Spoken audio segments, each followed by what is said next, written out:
Yeah, so like my thought is, you know, this would also be our, proof of concept that we could show other people who would potentially be interviewees and say like, this is the format of our conversation that we try to do. Okay, So, yeah, I think that's a fantastic start. so well, I'll probably cut cut out this like first couple minutes, but why don't Yeah. we start with, this is our attempt to have our own interview podcast. We're unsure yet of whether it will be video and audio or just purely audio format, but we're sort of working things out as we go. I reached out to Brett because like this is something that I kind of wish had existed, and he was game to do it. So we're doing it ourselves, just like making our own toys. Yeah, just like we do with the toys, DIY. Yeah. So Brett, do you want to give like introduce yourself and your online handle, and then I'll do the Yeah, same. yeah, absolutely. My name's Brett Barnacle. I'm Aegis Station on Instagram. That's where you can usually find me at, making fun toys, robots. Most of it's robots, a few slime creatures, but some new stuff I'm coming up with is going to be this new guy, the Azon. Yeah. So some new flex joint stuff, and we'll get into the engineering behind the flex joints and all that jazz here in a bit. But yeah, Aegis Station. Yeah, Gordon, where can we find you at? Yeah, so I'm Gordon Hall. You can find me at Vladimir the Batimir. Um, And my signature piece is the Cursed Armor, which has many different form factors. But this particular one actually uses the same joint system that Brett was just showing, where it's the flex joints.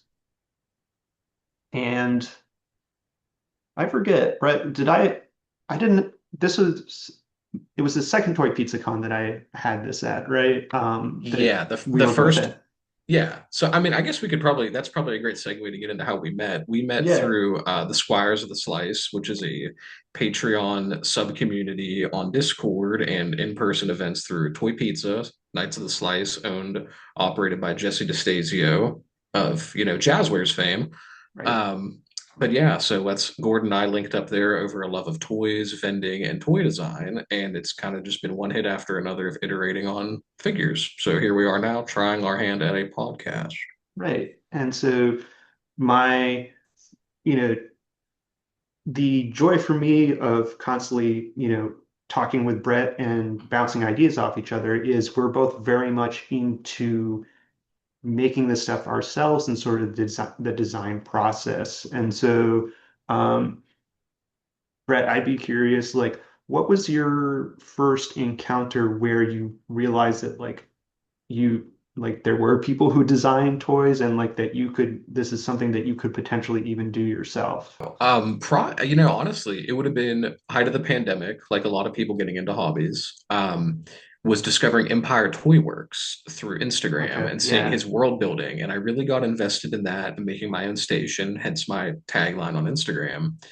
And it really started off with just really bizarre little things like bootlegging some parts for Acid Rain, which was kind of frowned upon, and then getting some involvement in DIY printed stuff that would be accessories or toys like, just weird little things like drinkware, little accessories for action figures.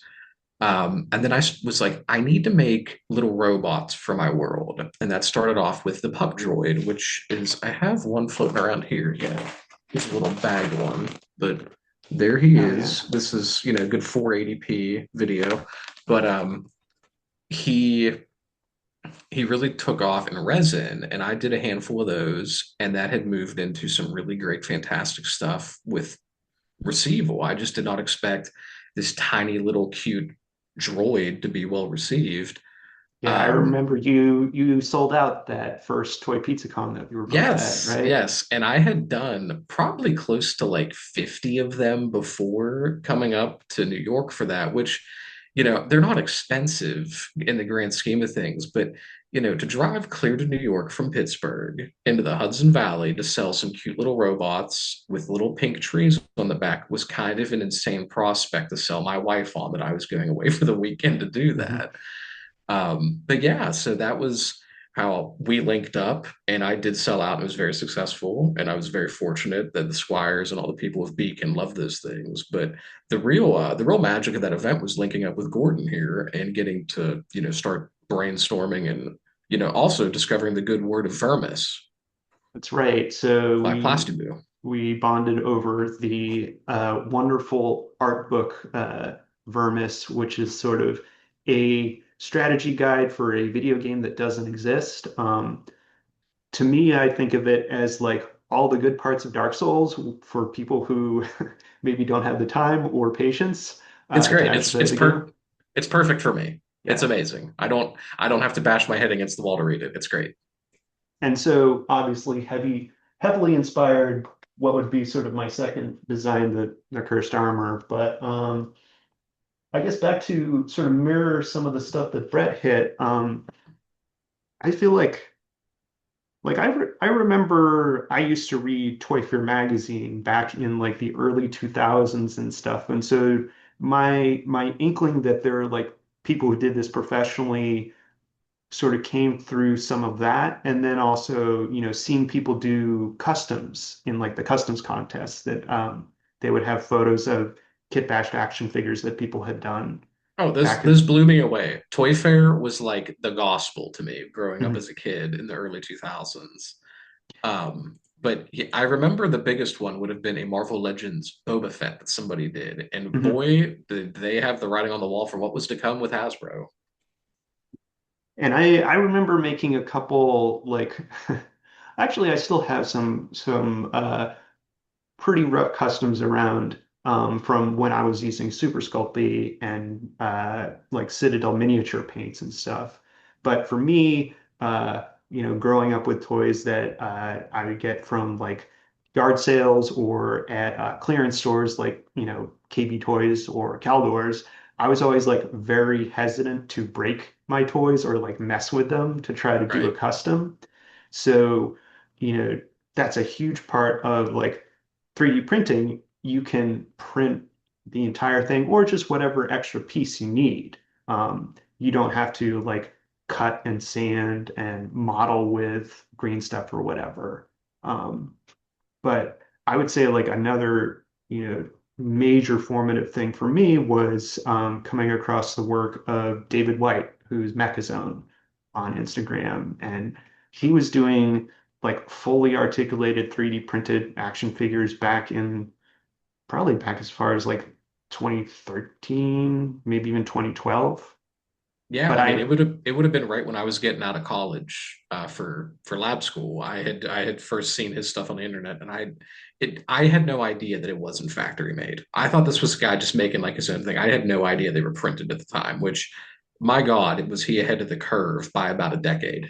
yeah, him and Ben Minenberg, who's Prometheum 5, Yeah, both of them were doing early days of 3D printing with what were they using? They were doing it would have been a the Polysmooth by Polymaker 3D was the company that made it. It was an ABS plastic, and the Polysmooth was a vapor bath you okay, would yeah. use with an ABS. It was I think he used rubbing alcohol, but they might have sold a solution. Don't quote me on that. I could be wrong. But yeah, it was Polysmooth was the name of the stuff because I had looked into it and it's long discontinued. I can Mhm. only imagine because it's so toxic. But yeah, for production, for the actual pieces David had made, it's miraculous. They're really Right. great. No, and I would guess that that might be why he has since sort of the the difficulty of sort of making stuff at that time. It might be why he's recently shifted into making video games and stuff. So Oh yeah, his awesome designs still live on in that respect. Although he also has lots of great work that he did for companies like Super 7, and he did that giant mech for Mezco um, with what's their mascot's name? I'm not a Mezco guy. is it the Ant Fellow Gomez? Is that Gomez, him? yeah. So there Yeah. was like a sci-fi Gomez Oh, that okay. had like a giant, foot tall mech because it was to be in scale with a 1/12 action figure. And so David actually did the like CAD modeling for that. Oh, that's awesome. I had no idea that. I know he's done a lot of stuff for Jesse with Knights of the Slice. Right. And he's also done some stuff for a friend of the pod, DSN 1014, our good Right. buddy Derek. He did some modeling for his figures. So hopefully we can get him on here at some time in the pipeline and we can check out some of his work and see what he's got cooked up. Yeah. Yeah. So it's interesting sort of how relatively small the group is, like of all these people who are connected to the indie toy making scene, and then how frequently sort of the collaborations and crossovers are. No, it's actually kind of staggering how much overlap there is and how someone's hand is always in somebody else's pocket one way or the other. But it has never really appeared malicious in my estimation, which is pretty awesome because the corporate stuff seems extremely cutthroat and deadly. No, and I think that's why we're both attracted to the Glyos Knights of the Slice fan communities, which include a lot of creative people who are doing whatever they're doing sort of for the love of the game, more so than trying Oh, to make the big bucks, because like toys don't make the big bucks. no, believe me, if we were trying to make the big bucks, I would not be trying to make this silly little wizard to sell. That this has a very tiny shelf life of interest, I think. But we'll see. Time will tell. And check out that Wizard and More by Gordon and me at 413 Indie Toy Fest in Northampton, Massachusetts in October. That's right. That's coming right up. Hopefully I will have this edited and posted by then, but I'll try to Yeah. somehow include some information related to that, maybe a link underneath the YouTube video description. Yeah, plug that in the show notes. Yeah. And be sure to hit that like button, smash that subscribe bell, and support our sponsors. That's how we get paid. Right. Get back Right. to you, Gordon. So let's get into a little bit more specifically, like what we have been working on, engineering problems that we've been trying to solve, customs that we've been trying to do. So you showed off your wizard. What else, what other things do you have that you've been working on that are either within arm's reach or just top of mind? Yeah, I mean, I guess the big one right now, this is going to be the new robot I have coming. This is Azon 93, the 93 series of droid units. They're going to be multi-articulated, and these ones are going to feature hand wrist articulation, and they're going to have ankle articulation too.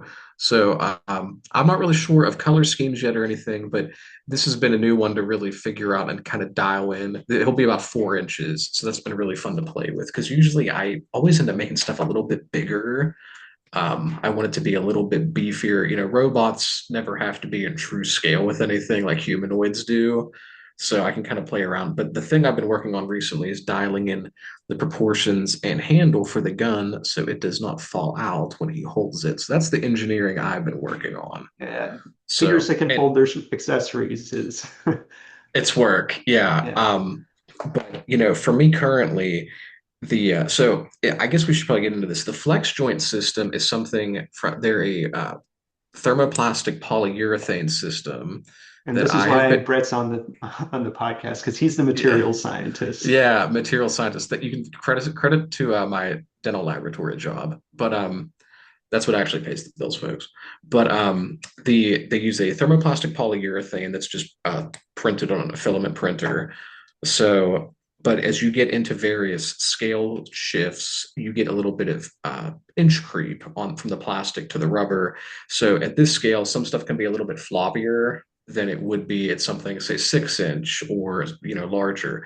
So that's been kind of fun to mess with a different infill, different height on layer lines, things like that. I mean, really getting into the weeds on this for the listeners, but I'm assuming that's probably why you're here is you want to listen to this stuff.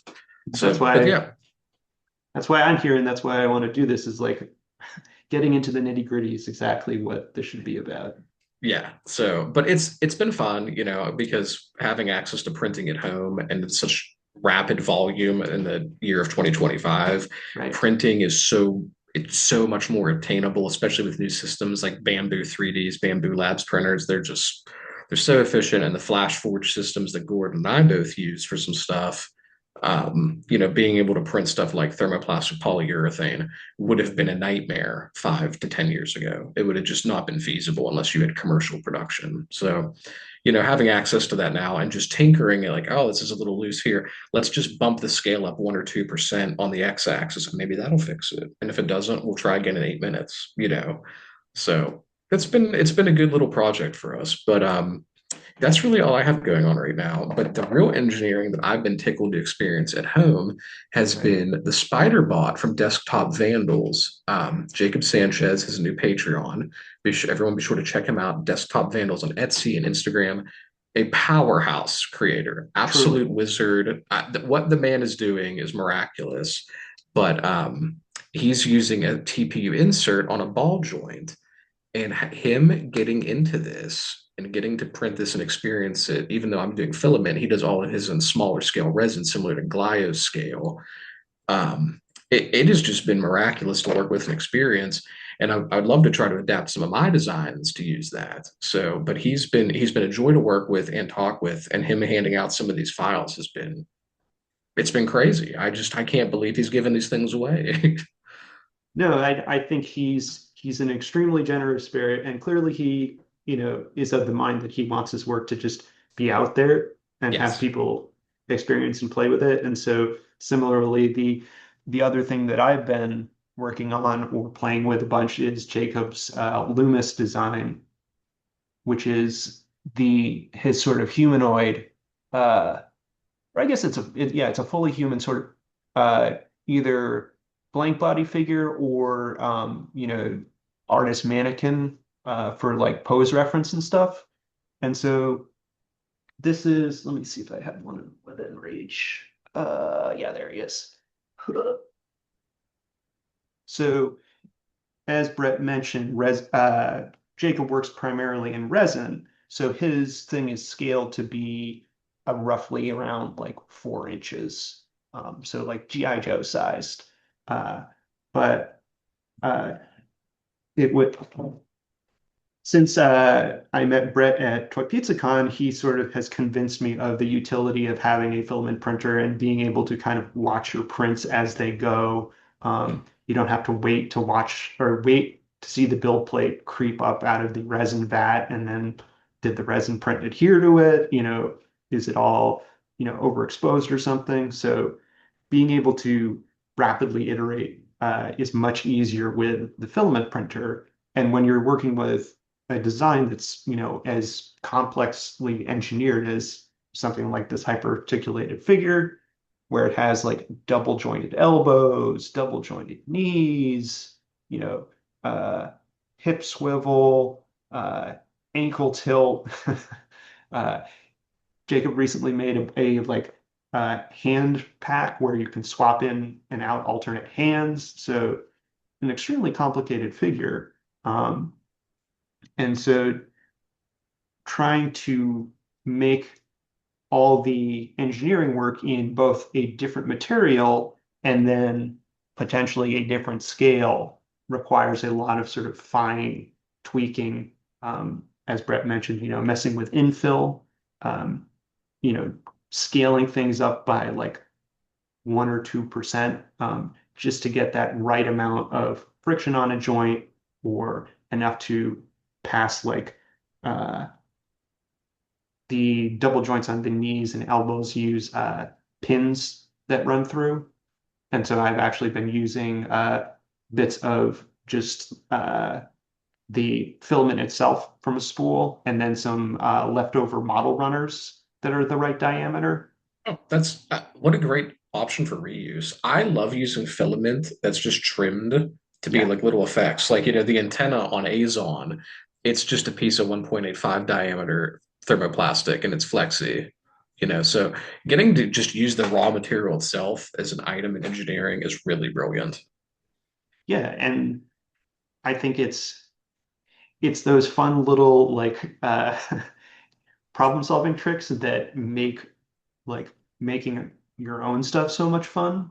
And sort of coming up with these yeah, clever ways to problem solve.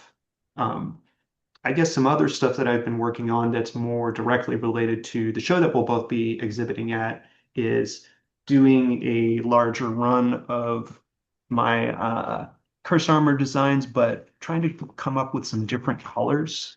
Um, my classic colorway was very much again sort of dark fantasy inspired. We'll see if this comes through, but I'll also explain what I did, where I did a black spray paint undercoat and then took some metallic craft paints and kind of lightly brushed on top. So it hits all the sort of raised detail and makes a kind of cool looking, I don't know, I think of it as sort of like Warhammer mini style paint job.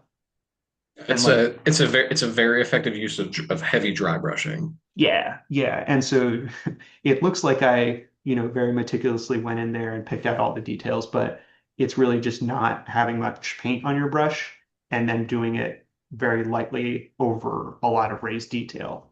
Um, so for the show that is coming up, I wanted something that was a little more brightly colored. And so I recently found out about this very weird toy line from the 90s that was done by Bluebird, which is the British company that is responsible for Polly Pocket and Mighty Max. And so uh, they had this. How can we forget everyone's big favorite, Manta Force? Oh, I don't. Is that a Joe adjacent No, thing? no, Manta Force was like kind of they're very small, like almost I don't want to say they're like Zoid scale. The figures were a little bit bigger than that, but like something around Micro Machine scale, maybe like Okay. Star Wars Action Fleet. I think it was UK exclusive. Again, friend of the pod, DSN 1014, Oh yeah. Derek. He knows all about Manta Force. So that's a very fun line to check out if you guys haven't seen that. But anyway, enough of that tangent. Back to you. No, we should definitely get Derek to talk about Manta Force if we get him Yeah, on. he's a madman for it, but continue. Okay, so another Bluebird line was, I think it was called Heroic Gladiators. And so what it was basically a tabletop like one-on-one battle game where you get pre-painted D&D style minis and then some sort of like it was like a weird hexagonal like almost like tower looking thing that acted as some sort of dice.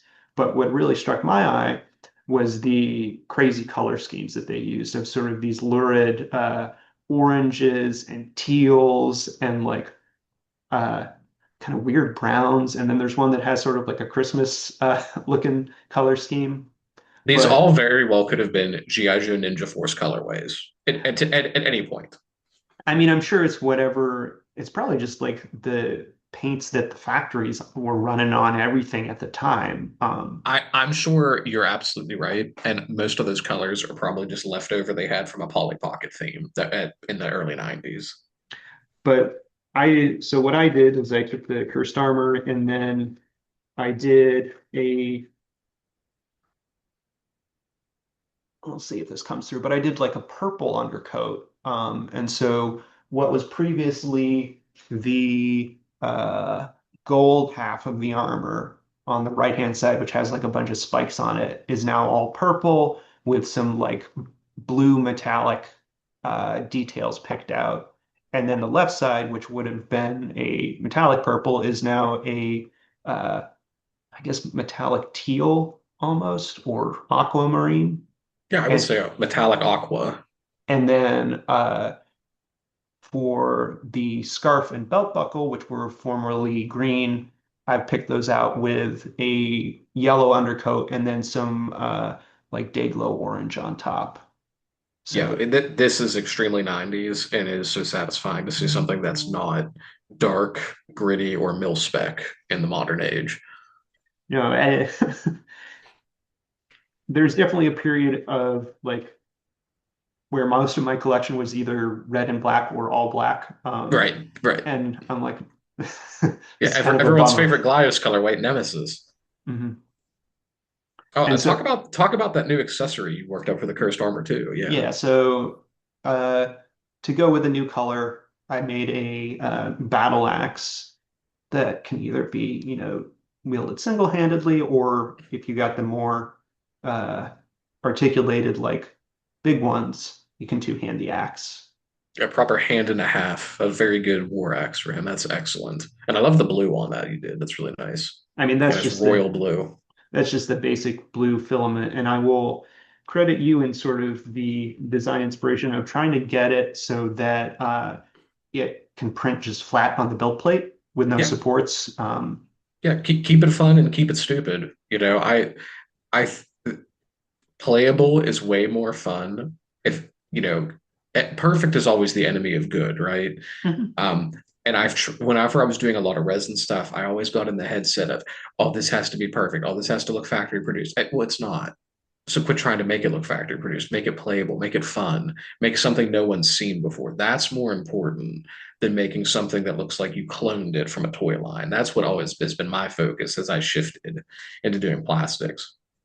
I mean, I'm also of the mind that like sculpting the cursed armor was a huge pain in the ass, and so like if I'm just Oh, going to give that's him a new fair. weapon, I don't need to like completely put that much like toil into it. Yeah, I Because don't, like I don't know. his I don't know that you need a year's worth of production design on an axe. I mean, that might kill you. Yeah, we'll see. We'll see if I'm sure I'm a glutton for punishment, so I'll be back trying to make something, as equally difficult soon. Um, what else did I Yeah. got in my box here? Oh, I guess so. The other colorway of the big cursed armor I have is a, again, it's trying to create a new look or new character with sort of a minimal number of introduced parts. So the different parts on this one that I'm holding is there's an alternate sort of unhelmeted head, which is I kind of consider it the vampire lord head. Um, Oh yeah, very Dracula.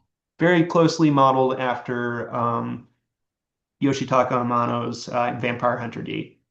I was looking at a bunch of art that he did for that when I was sculpting the face. And then Brett, I think you actually did this flame sword Yes, for that's the flame sword. That was originally for my little bionicle pet project I was working okay. on for Tahu. Yeah, but Yeah. I took the blade and adapted it to a handle that I was doing for my little fantasy figures, and then I figured, well, this will just scale up nicely for cursed armor, and here we are. So now he's got a nice flame falchion.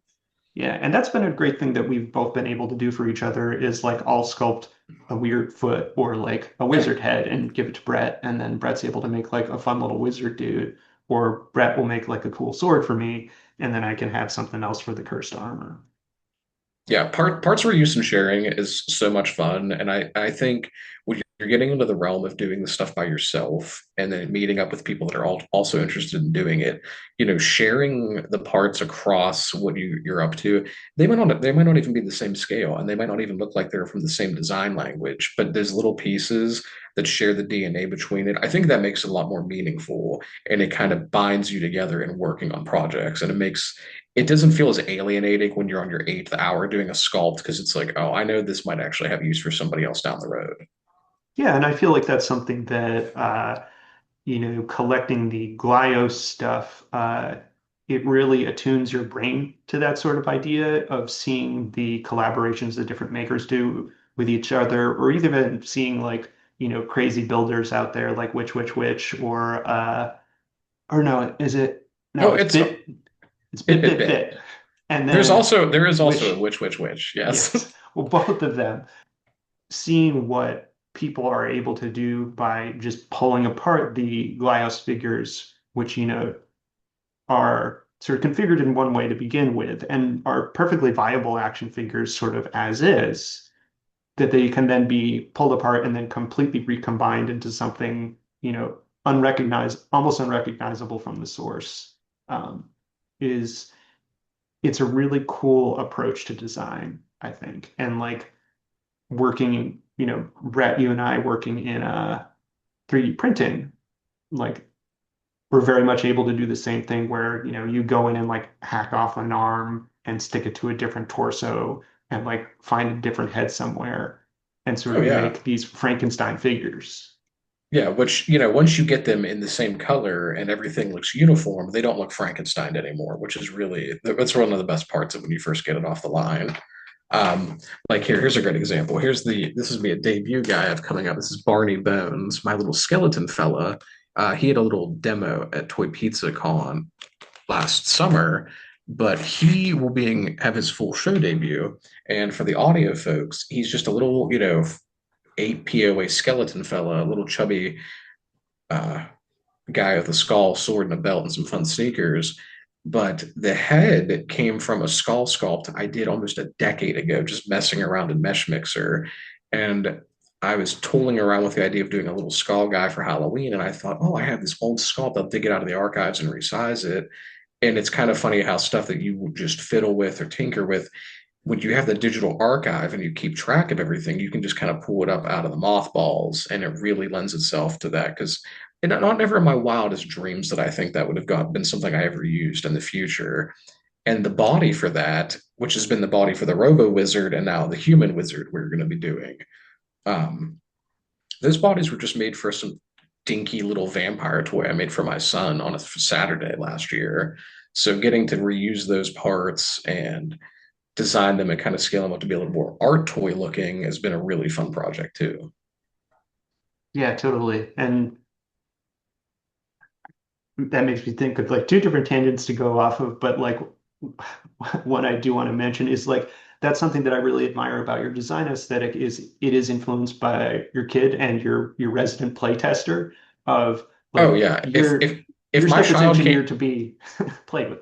yeah, if my 4 year old breaks it, I'm probably not going to sell it unless it is like specifically something that is like artsy, like the pup droids with the tree systems. Mhm. Those are very delicate. Those are meant to be a display item. And I'm very clear on that. But the stuff that I give to him, I'm like making stuff that I would have played with when I was a kid.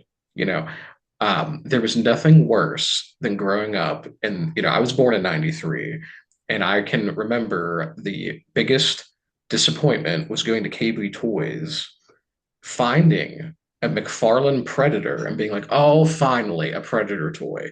And then just shearing off a finger within 10 minutes because I never knew the magic of the Kenner Predator line because I had missed it. So I didn't experience it until I was to an adult, which is kind of some wish fulfillment. But like stuff like that, and all of the frustrations of like Joyride Halo toys, like, oh, these aren't playable, and now they have like Jazzwares as like actual playable Halo, and I don't know what took them so long, Mhm. but I love collector grade stuff. I think it's great. It looks good, but I like to pick it up. I like to handle it. I want to make sure that I can actually do stuff with it. That's always been more my interest, but that probably has some sensibilities from my hyper obsessive interest in Bionicle G1 growing up. Yeah, Bionicle Box. And Yeah. you And actually got hence me me back. doing basically nothing but robots. Well, you got me back into it recently. I had to double check with my brother. Like I couldn't remember whether it was me who originally owned this is Kopaka. Kopaka, right? Yes. So it was actually my brother's Okay. or that he actually had it originally, but this Oh is yeah. one probably like the most memorable one for me. Oh, I can very vividly remember seeing all of them and being like, I need the robot guy with the cool head helmet with the goggle things and the sword, and getting to the display canisters, and he was all gone. Everyone Mhm. bought him, being devastated, and was like, well, green's my favorite color, so I'll just get the green one then. And then I fell in love with that. That was always the theme I went after every time there was a new release. But yeah, Yeah. early Bionicle, there's nothing like it. I'm sure that's probably some latent DNA as to why I only want to do robot designs all the time, anytime I make toys. No, it's funny, like I'm a huge robot guy and like Transformers was like my formative toy line, but I feel like because David White was really my introduction to 3D printed toys and like seeing his 3D printed robots, I'm like, man, like I don't think I'll be doing that anytime soon. Uh, Yeah. I mean, take it from me. You don't have to. Block Sword did sold a lot of guys. Block Sword was just a cube with legs and hands and a gun, and people love him. but also too that like now that I finally have my hands on a 3D printer, I've since been, you know, I've been collecting a lot of Japanese toys for collectors, and so that has heavily informed my design sensibilities.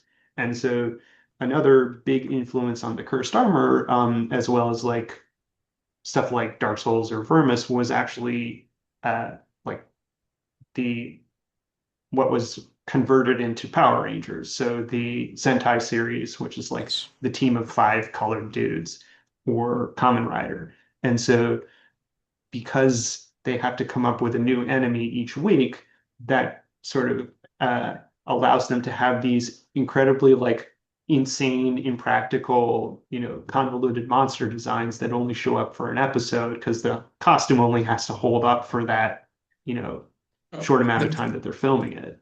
yeah, the most batshit crazy designs you'll ever see. And like, I'm not talking Mighty Morphin. Like, let's go like 8 seasons into the future. There'll be things you've never seen before and you'll never see again. They'll never repeat. It's crazy. Yeah. And so that's both like influenced the, I don't know, obsessive detail that I ended up putting into the cursed armor, but then also being okay with doing things like putting spikes all over it. And I'm like, Yeah. I remember when I was trying to print this at like 4-inch scale, the spikes were sharp enough to like puncture my hands and stuff. And so I kept like cursing myself of like, why did I do this? Why did I make such a like painful to assemble figure? Luckily Well, upscaling it, I don't know that you did. I think it's just implied in the name that the armor is cursed, and whoever right? touches it is actually going to draw blood. So But I think it's wish fulfillment of the name. right, totally on brand. I guess Yeah, absolutely. the closest thing, I don't think I have it within. I'm gonna have to maybe get. Oh no, I don't have to get up too much. The closest thing I have to sort of a kid-friendly design would probably be, you know, the Horse design Oh yes, Old that. Faithful. Yeah, So we've both ran a few of those off. right, well, so I think this one is my print, and then behind me, I also have this might have been the first one that you sent me, which was the one with like the color shift Yeah, that is sort of filament. yeah, that's Polylight Camouflage, which I was like, this is such a sick two-tone color. It was like very reminiscent of the dewback from Power of the Force 2. Yeah. And so like I remember yeah, last year at the 413 show, that was like one of the few sales I made was like a kid and his dad came up and bought a live horse. And I'm like, and that was like one of my favorite sales that I made because it was like going to a kid. Like I made a toy that a kid bought rather than, you Yeah, know, that's so much cooler than selling a $95 resin toy on a card to some guy that's going to hang it on his wall in his apartment, I which is also mean, super that's cool. cool. Yeah. But like it's way cooler when a kid's inspired by something because anything to get them off the TikTok. Well, and I don't know, like This is very quickly turning into boomer corner. but also too, I think it's cool to think that like you might inspire someone else to try to do something creative. And like I think it's a cool thing about the Glyos and Squires of the Slice community is we have like the elder wizards like a Ken West or a Derek or Oh yeah, or like the Archmagus himself, Matt right, Dowling, Dowling. the head druid of the circle. I mean, just getting to talk to him or Jesse of Toy Pizza. I mean, these guys have just been doing it for so long that talking to them, it's always very inviting and very good conversation. It's always stimulating, but at the end, you never feel beat down by it, which is very refreshing. And I think knowing one day that I don't know if we'll ever go to production, and I don't know that we have to, I but mean, having that's what stuff, we're doing. We're yeah, doing it ourselves in our right. But garages and but spaces. getting stuff out to a younger generation that's interested and inspired, that's what it's all about. That's the dream. Yeah, and like seeing like I'm trying to remember, was this was the first Toy Pizza Con that Brandon was at, right? He Div- had attended one other that I was not at, but this Okay. is his first year vending. So Divine Syrup is our friend Brandon, who we hung out with a bunch this past year, and he's like an insane mini painter.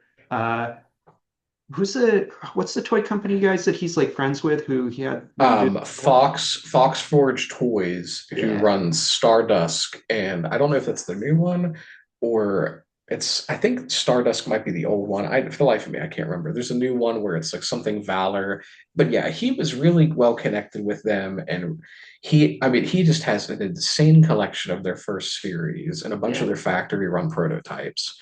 But they did a beautiful sculpt for his original character that he had painted and brought up for the show. And it's just, and Brandon's a good spit younger than me and Gordon. So it's really cool to see one Yeah. of these young bloods come in and just clean house and tear it up.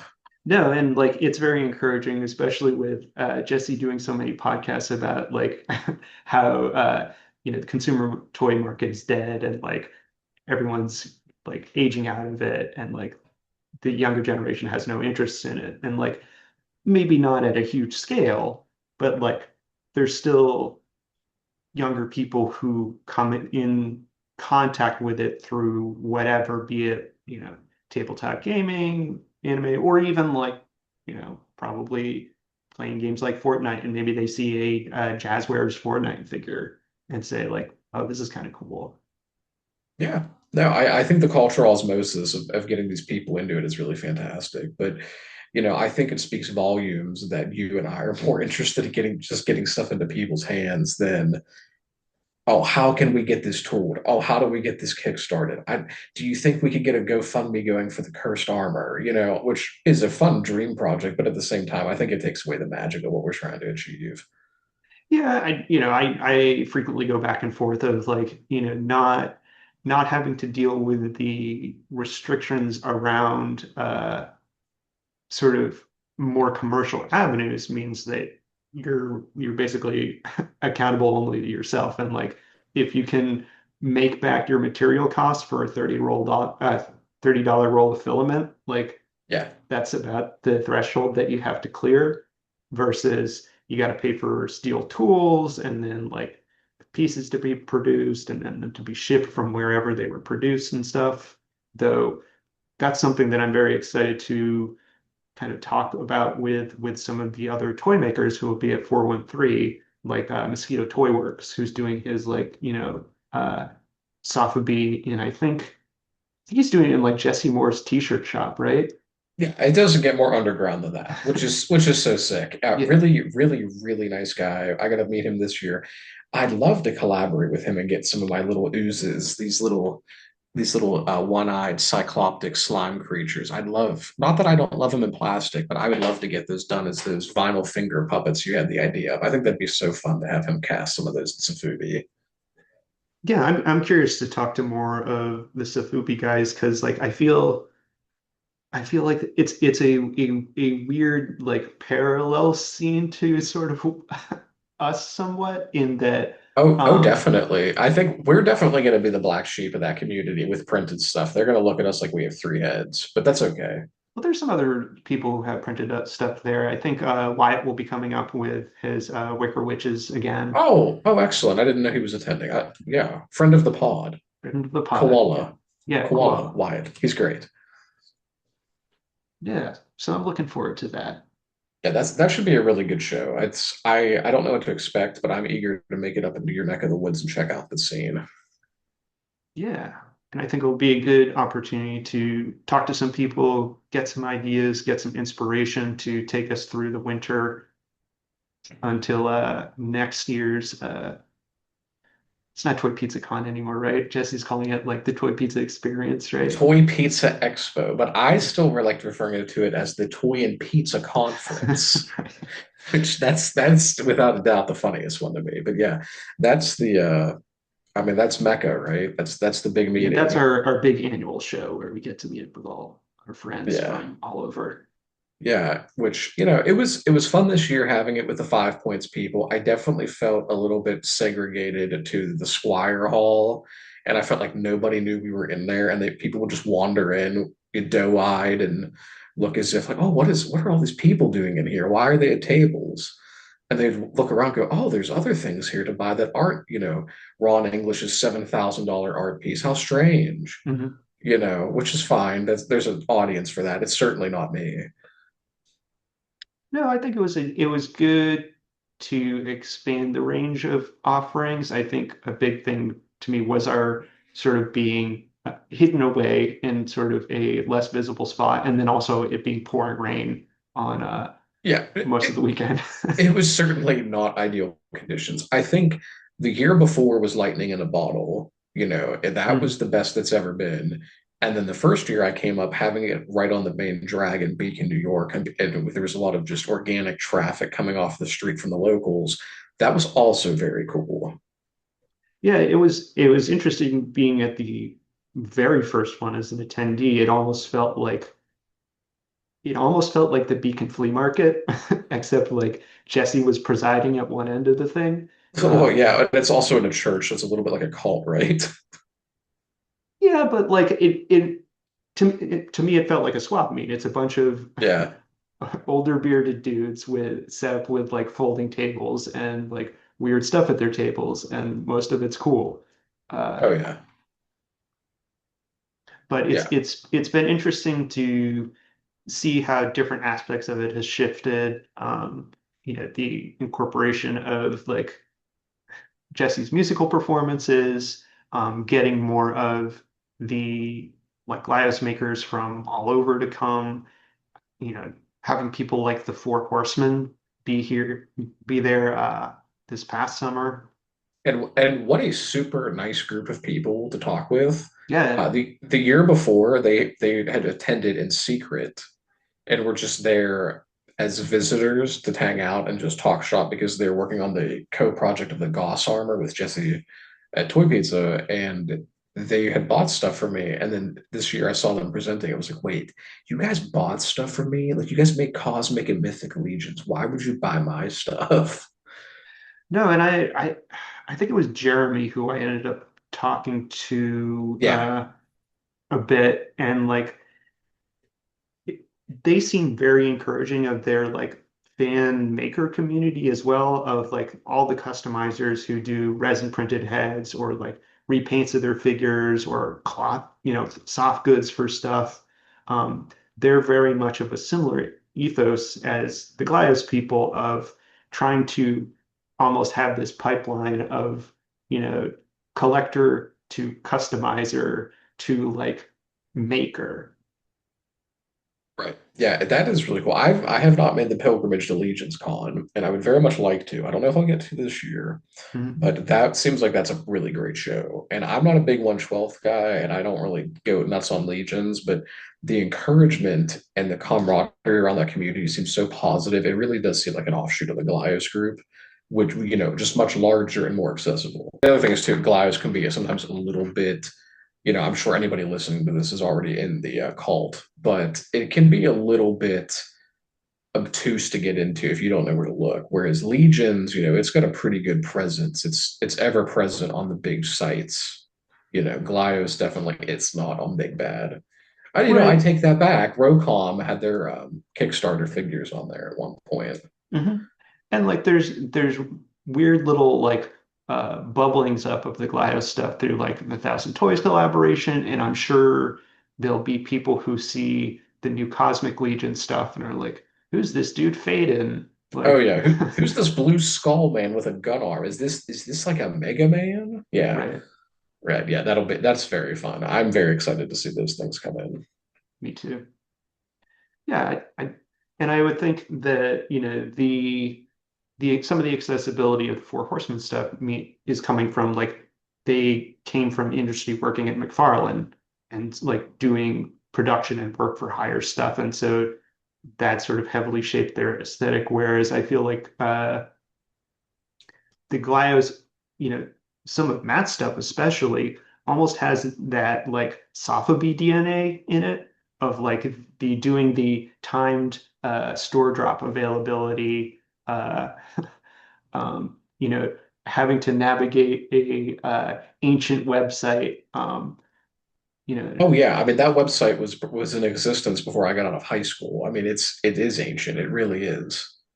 and that's some of the charm is like, Oh no, no, that I think that's more fun. It's like going on those sites for a purchase to me is like going into an old deli that's been running since the 60s. You know what I mean? As Mhm. opposed to going into Walmart. That's your equivalent of well, we're going to go check out and do self-checkout, and I'm going to hate this experience versus everyone's lining up at the door to get in to buy this product from Matt, which is way more exciting. Yeah, I'd be very curious what it would be like for like the people who became collectors of Glyphs who came across them back when they were doing like New York Comic Con or San Diego Comic Con and just like tabling more at events. Because for I me, Glyphs has always been a very like online storefront based thing. yeah, I mean, I guess we're on a pretty good tangent about this, but how did you come across Goliaths? So it was through Toy Pizza, and so it was, early 2000s back when Jesse was doing the YouTube show with Nikki Fung and Cade on the Frederator channel. And sort of they started out doing, you know, toy review type stuff, toy coverage, just weird shit that Jesse found and would show to Nikki and Cade. Uh, and then I sort of followed them up through when they did their initial launch of the original like Knight figure. I don't think I got anything from their first run, but I think the very first Glios figure I got was actually at Designer Con like 2016. Oh man, yeah, you're part of the old guard. That's fairly early on. So it was actually the debut of the Rift Killer was the first Oh, thing I got. oh, what a time to come on. Oh man. Yeah, I mean, and like I feel like that's heavily shaped which ones I like the most. Like anything Erwin Papa sculpts, Oh, it's I'm S basically tier. down for.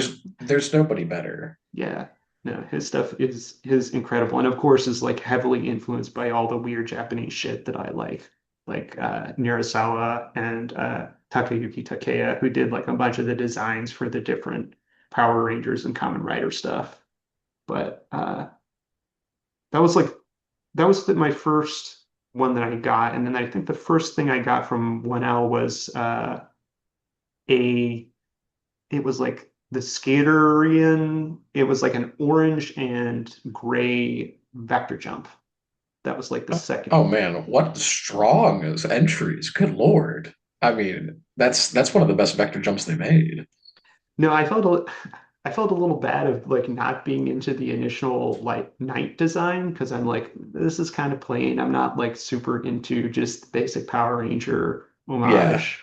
Um, Yeah, and now it I definitely took some time to grow on me too.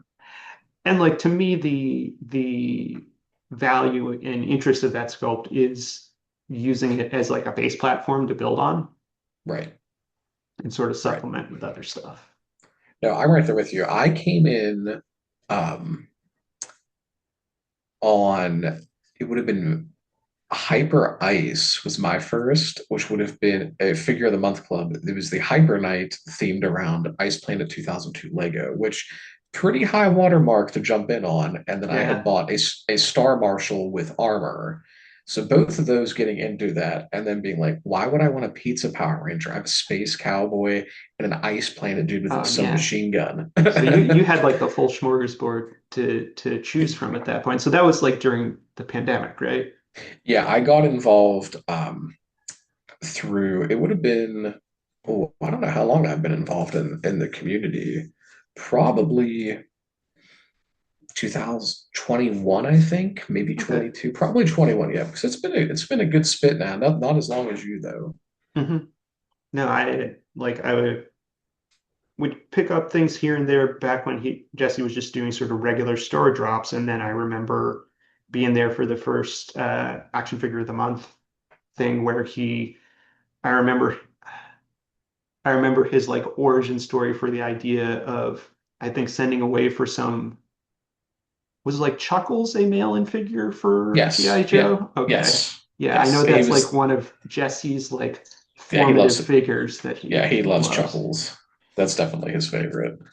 And so his idea of like, you would get something in the mail that had an element of surprise to it. And I've always been I've always been a little back and forth on that idea. Like on the one hand, like maybe you won't like what you get, but it is cool. I do appreciate the idea of trying to recapture some of that element of like organically stumbling upon something that you would have as a kid, like wandering around a toy store, or especially for me, going to yard sales, like Oh, finding figures oh, no completely question. denuded of their accessories from some licensed property that like preceded my birth by like 5 or 6 years of like, what's this weird ass robot or alien or cowboy dude? Oh, no question. I think about all the time being a child, and I missed the original Jurassic Park run of Kenner beside Lost World stuff. And this makes me think of finding figures from the hit film Congo, which Yeah. had a lot of parts for use from JP1. And I just had like a group of dudes that I just used as bad guys. And I was like, I don't know where these are from, but they have to be Jurassic Park because they fit the bill and they're almost identical. But they were not Jurassic Park, they were from Congo. Mhm. So, but yeah, I mean, and I didn't learn about that until maybe 5 or 6 years ago. So, but now it's all solved. There really is no magic anymore. There is no organic discovery, especially if you're keyed into the communities, because you just have instant feedback on what the newest drop is from company XYZ. So I really do appreciate what he's been able to manufacture with Action Figure of the Club Month Club. Yeah, But and I think that's influenced some of our own sensibilities in trying to uh, make weird stuff that we're into. oh, That for does, sure. we're not developing to a focus group or an intended audience other than basically ourselves and what we think is funny. And like for you, for a kid, maybe to make sure that like he can play with it. Yeah, it's just like, oh man, I wish my dad would have made me a little army of robots to fight my stormtroopers as a kid instead of trying to get me to learn about raccoon hunting. That would have been a lot cooler, but here we are. So I'm doing it now. No, I But think who knows? Maybe my son will like raccoon hunting and James Taylor. Who's to say? yeah. No, it's funny that you know mentioned the element of like how your parents interact with that, because like I remember my dad was very into like woodworking and doing stuff on his like bandsaw and stuff, and like uh he actually did make sort of weird like cutout figures of Batman or like the Power Rangers or Transformers, which were very primitive, but I feel like it did in a certain way put it in my mind that like, oh, you can like make toys can be made at home as Yeah, well as which like that's so purchased. sick. I mean, Lord knows your father didn't have any idea 3D printing would have been a thing, Now, but good gravy. I mean, if my dad had made me wooden figures, I would have been like, "This is so sick. My dad rules." yeah, and so I think any demonstration by like adults of creativity to kids is like that's such an important thing with how much sort of we're able to purchase anything that we need now rather than like make it or fabricate it ourselves. Yeah, And to me it's that's like absolutely. a what otherwise can be sort of a shallow hobby. I feel like the exploration of like, making things yourself, problem solving, that definitely creates like a deeper part of it that makes it way more fulfilling. Oh yeah. Well, then you also get the appreciation for, oh wow, I have to figure out my own joint tolerances in my garage by myself without a focus group or an engineering background. Mhm. Good grief, this is difficult. So when you start to get some of the stuff that you pull off a rack at Walmart, like a Marvel Legend, which I think they're egregiously overpriced, and they're not targeted to children, which I think is extremely predatory and gross, but I do like them. They're fun. um, I really have an appreciation for how meticulous the design is and Yeah. how well they hold up to extreme posing and play. I mean, a lot of these Marvel Legends you can give to a kid. I don't know that I'd buy my son a $27 Daredevil, but you can. Hmm. But I see stuff like that and I appreciate it more. But the stuff that is looked over by the larger collector community or stuff that's kind of poo-pooed at, like stuff from Playmates or even modern turtle lines, I look at that and I think, wow, what a marvel of engineering that they're able to achieve for such a great price point. It's so accessible, it's everywhere, and it's fun.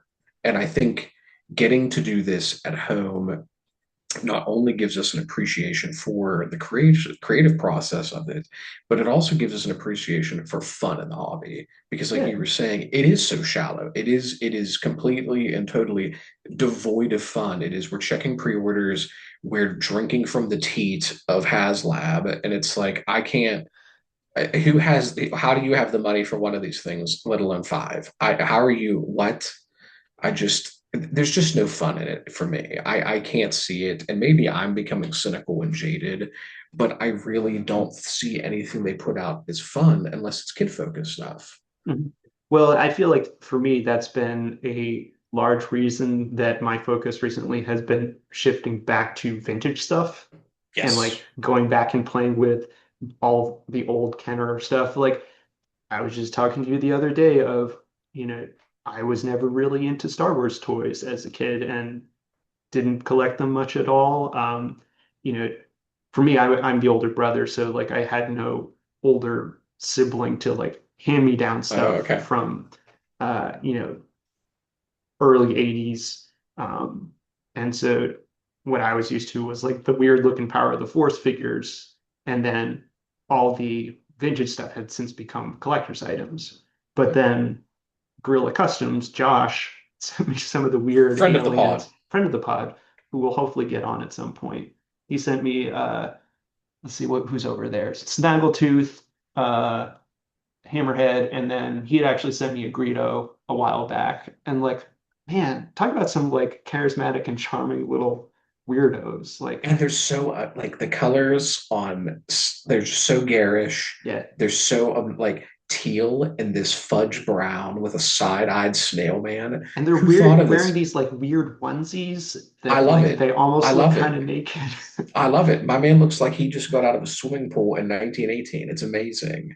But they're so fun and the sculpt on them, it's just they're not doing it like that anymore. And you and I aren't even the target age for that stuff. We're Power of the Force kids, Yeah. but man, that vintage stuff is so charming. No, definitely. And like I can see why the resin scene would love using them as sort of a basis for their castings to build on is, having the weird proportions and, you know, it's it's working within sort of limitations of, okay, you're going to have 5 points of articulation or less. So Hmm. what's the most creative way that you can kind of use it to kind of convey a little bit of gesture and personality if you don't have, your Spider-Man with uh, individually articulated fingers. Right. Here's a great question, and maybe this is one we can save for another episode. But this is something I always wonder.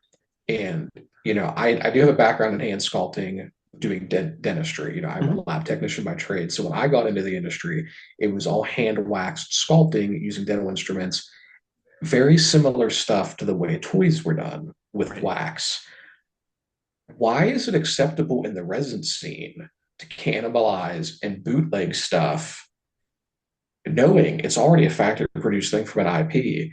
But if you do that on an STL file and you make your own 3D printed toy, it's plagiarism and it's barbaric. I can never understand why one an art form and the other one is just making toys. I that one again might be one for another episode with an expert that can answer that. I'd love to talk to someone that does a lot of like Cool Cat, Grant, Mhm. who does a lot of resin, or Dick Jones. He would be another great one to talk to about that. Yeah, to me, my thought is like it's sort of the hip hop remix thing of like if you chop it up enough and like sample Yeah, from different ones such that yeah, it's not just a straight copy of the original, then yeah. then it becomes its own thing. And so I'm still pretty leery of using other people's sculpts in things that like I would sell at my table. But I have no compunction about, going and pulling other things, other STLs that are out there and using them for my own customs. Because like if I Yeah. don't like a 6-inch version of, you know, the dude from Bloodborne. I can make like a little 4-inch version because I have the STL for it, and I'll just put the head and, make him a coat and give him some weapons or something. Um, and so like I think that's a cool use of it. And then, if you went on, made him a different looking coat and like gave him a funny nose or a mustache and put enough of your own spin on it, then I feel like that's doing what they're doing in an industry. Like Erwin Papa just took the OG Knight and slapped some green stuff on him for Just Rift sculpted onto Killer. it. Yeah, And for vector Vector vector Jump jump. Armor. Yeah. I think he did it for the Device Ninja. Like if Oh you look yeah. at all the hands, it's that same closed fist, like open hand, because it's the base skeleton is the same classic knight underneath all of those figures. And I think the same was true for like a bunch of the Kenner stuff. Like I was noticing on Greedo and Hammerhead, they got the same upper arms.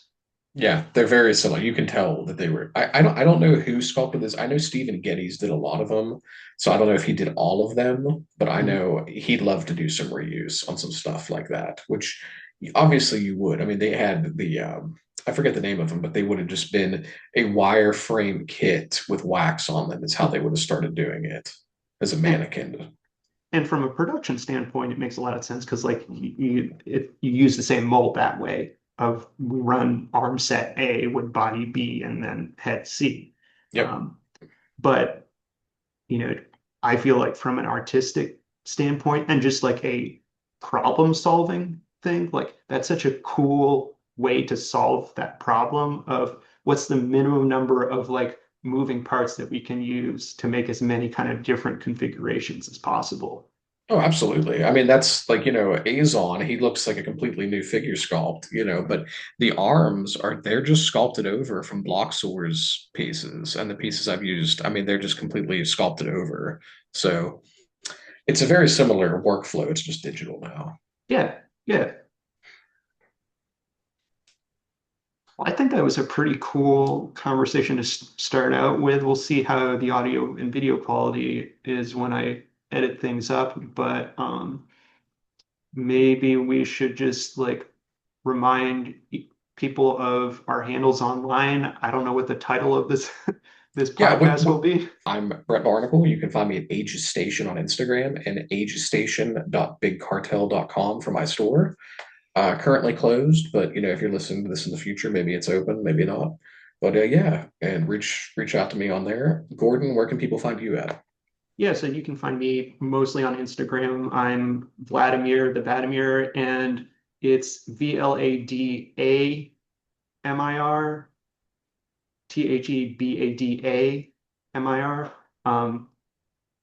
I also sometimes shorten it to Vladbat if I'm like on a messaging forum or stuff. But you know, Brett's is probably the easier one to find, and we frequently comment back and forth on each other's posts and share each other's stories. So if you find one of us, you can find the other. You'll also find a lot of our friends that way, like DSN and uh, uh, Divine Divine Serp. Serp. Um, but yeah, hopefully people listen to this, enjoy some of the conversation, and hopefully we can get on some of our other pals on to have some conversations with for the next couple one of these. Yeah, absolutely. And if you're interested in production and big over the top geek talk about toys, this is the spot. So keep Yeah, looking out for this and more episodes. awesome.